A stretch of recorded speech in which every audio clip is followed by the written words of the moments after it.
দর্শক, আর কিছুক্ষণ পর কাতারের বিশেষ এয়ার অ্যাম্বুলেন্স করে ঢাকা হযরত শাহজালাল আন্তর্জাতিক বিমানবন্দরে অবতরণ করবেন বেগম খালেদা জিয়া। বিমানবন্দর থেকে সেখানকার চিত্র জানাতে সরাসরি যুক্ত হচ্ছেন সহকর্মী নাজিয়া আফরিন। নাজিয়া, কিছুক্ষণ আগেও আপনি বিমানবন্দরের চিত্র জানাচ্ছিলেন। এই মুহূর্তে বিমানবন্দরের নিরাপত্তা ব্যবস্থা সহ সেখানকার প্রস্তুতি সম্পর্কে জানাবেন। আর নেতাকর্মীরা কি জড়ো হতে শুরু করেছেন কিনা সে খবরটিও জানতে চাই।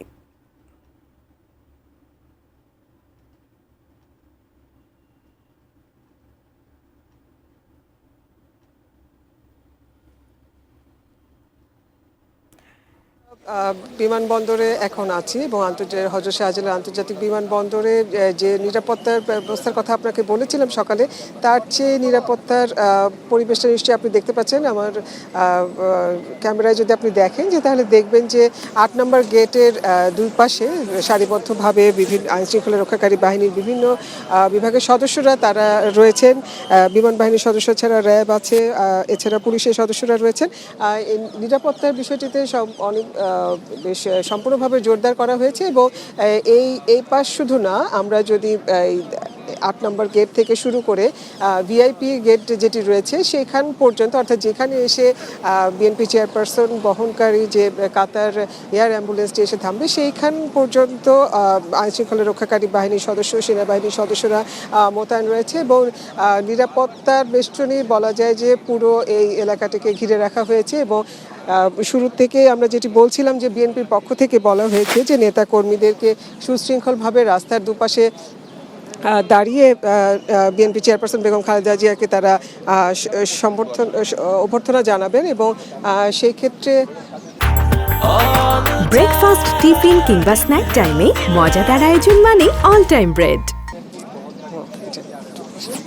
সেক্ষেত্রে নেতাকর্মীরা সেভাবে দাঁড়িয়ে আছেন এবং আমরা যেটি বলছিলাম যে এই ভিআইপি গেটে বিএনপি চেয়ারপারসন যেখানে এসে অবতরণ করবেন সেখানে দলের স্থায়ী কমিটির সদস্য এবং বিএনপি মহাসচিব মির্জা ফখরুল ইসলাম আলমগীর সহ তারাই শুধুমাত্র বিএনপি চেয়ারপারসন বেগম খালেদা জিয়াকে অভ্যর্থনা জানাবেন। এছাড়া নেতাকর্মীরা বিএনপি সহ সহযোগী সংগঠনের যত নেতাকর্মী রয়েছেন তারা সবাই তাদেরকে স্থান ভাগ করে দেওয়া রয়েছে, অর্থাৎ এয়ারপোর্ট থেকে শুরু করে গুলশান 2-এ বিএনপি চেয়ারপারসন বেগম খালেদা জিয়ার বাসভবন পর্যন্ত বিভিন্ন স্তরে নেতাকর্মীরা দাঁড়াবেন এবং তাকে অভ্যর্থনা জানাবেন।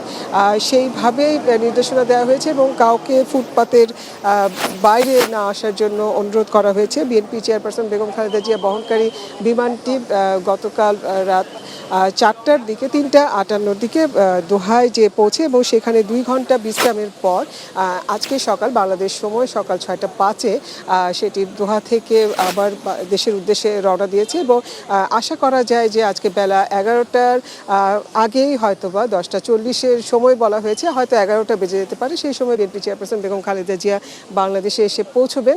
এবং আমরা আগে যেমনটি আপনাদেরকে জানিয়েছিলাম যে বিএনপি চেয়ারপারসন বেগম খালেদা জিয়ার সাথে তার সফর সঙ্গী রয়েছেন 14 জন। তার সেবার জন্য, অর্থাৎ তার স্বাস্থ্যের বিষয়টি নজর রাখার জন্য যে মেডিকেল বোর্ডের সদস্যরা রয়েছেন তার সাথে আছেন দলের স্থায়ী কমিটির সদস্য ডক্টর AJM জাহিদ হোসেন। তিনি দোহায় অবতরণ করার পরে যেমনটি জানিয়েছিলেন যে বিএনপি চেয়ারপারসন বেগম খালেদা জিয়া শারীরিকভাবে সুস্থ রয়েছেন এবং দোহায় বেশ কিছুক্ষণ বিশ্রাম নেওয়ার পরে তার শারীরিক অবস্থা যথেষ্ট ভালো রয়েছে। আমরা সেই বিষয়টি জেনেছি এবং আমরা একটু বিএনপির মিডিয়া উইংয়ের সদস্য শাহরুল কবির খান তার কাছ থেকে জানতে চাচ্ছি যে দোহায় তো তিনি অবতরণ করেছিলেন, সেখানে তার শারীরিক অবস্থার কথা কেমনটি জানিয়েছিলেন ডক্টর জাহিদ? দোহা যখন অবতরণ বিরতি ছিল, প্রায় 2 ঘন্টা বিরতি ছিলেন, সেখানে সফর সঙ্গী একজনের সঙ্গে আমার কথা হয়। তিনি বলছেন আলহামদুলিল্লাহ উনি ভালো। আর দোহা থেকে বাংলাদেশ সময় ভোর 6টা 5 মিনিটের ঢাকার উদ্দেশ্যে রওনা করেন। আশা করতেছি ঢাকায় 10:30টার মধ্যে অবতরণ করবেন। তারপর বিএনপি মহাসচিব সহ স্থায়ী কমিটির সদস্যরা শুভেচ্ছা জানাবেন। এরপর মহাসচিব এবং স্থায়ী কমিটির সদস্যরা গাড়ি বহন নিয়ে বাসা যাবেন। রাস্তার পাশে সারিবদ্ধভাবে দলের নেতাকর্মী দলীয় পতাকা এবং জাতীয় পতাকা নিয়ে ইতিমধ্যে তারা সারিবদ্ধভাবে আছেন স্বাগতম জানানোর জন্য এই গণতন্ত্রের মাতা দেশনেত্রী ম্যাডাম খালেদা জিয়াকে। আর বিএনপি চেয়ারপারসন বেগম খালেদা জিয়াকে বহন করার জন্য তার গাড়ি বহর এসে পৌঁছেছে কিনা এখানে প্রস্তুতি সব ইতিমধ্যে পৌঁছেছে, গাড়ি বহর বিমানবন্দরের ভিতরে গিয়েছে। অ্যাডভান্স যে টিম আছেন মেজর আজম সাহেব, তার নেতৃত্বে ইতিমধ্যে গাড়ি পৌঁছেছে। তার নিরাপত্তার বিষয়টি নিরাপত্তা বিষয় আইনশৃঙ্খলা রক্ষাকারী বাহিনীর সর্বোচ্চ নিরাপত্তা বিষয় দেখছেন, এবং নিরাপত্তা আপনি নিজেরাও দেখতেছেন, নিরাপত্তা মাশাআল্লাহ। আর আমাদের দলের নেতাকর্মীরা আইনশৃঙ্খলা বাহিনীর সঙ্গে সমন্বয় করছেন। ধন্যবাদ আপনাকে। সম্পূর্ণ প্রস্তুতি সম্পূর্ণ করা হয়েছে এবং আশা করা যাচ্ছে যে বিএনপি চেয়ারপারসন খালেদা জিয়া খুব বহনকারী যে এয়ার অ্যাম্বুলেন্সটি রয়েছে খুব দ্রুতই এসে পৌঁছবে, অর্থাৎ 10:40 নাগাদ আসার কথা রয়েছে, তেমনটি আমরা জেনেছি। এবং বিএনপি মহাসচিব মির্জা ফখরুল ইসলাম আলমগীর তিনিও এসে পৌঁছবেন কিছুক্ষণের মধ্যেই বিমানবন্দরে, এবং নেতাকর্মীদের যে নির্দেশনার কথাটি আমরা বলছিলাম সেটি তো রয়েছে। বিএনপি চেয়ারপারসন বেগম খালেদা জিয়া শারীরিকভাবে এখন অনেকটাই সুস্থতা বোধ করছেন, এমনটি আমাদেরকে জানানো হয়েছে। এছাড়া তার সঙ্গে রয়েছেন তার দুই পুত্রবধূ ডক্টর জুবাইদা রহমান এবং সৈয়দা শামিলা রহমান, তারা দুইজন সাথে রয়েছেন। বিএনপি চেয়ারপারসন বেগম খালেদা জিয়ার সাথে তারাও ফিরোজাতে যাবেন এবং সেখানেই অবস্থান করবেন। আমার কাছে টুম্পা এখন পর্যন্ত এই ছিল সর্বশেষ। নিশ্চয়ই আপনার মাধ্যমে পরবর্তী সংবাদে আমরা আরও বিস্তারিত জানাবো।